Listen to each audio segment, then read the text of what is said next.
Nice başladı bu dünya? Allah yarattı onu. Yaratılış bir yazılı.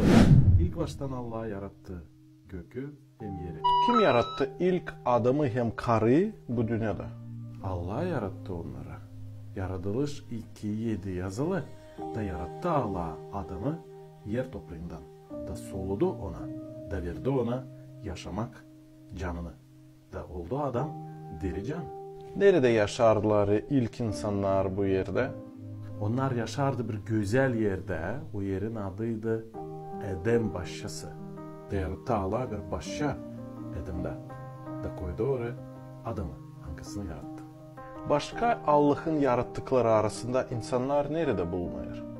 Allah yaptı insanları en yukarıda kendi yarattıkların arasında.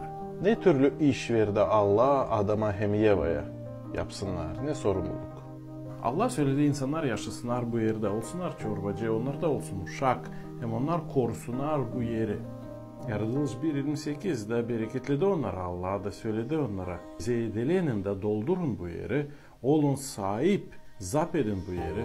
Da olun çorbacı, balıklara denizde, kuşlara göklerde, hem her bir hayvana hani kaçer yeryüzünde.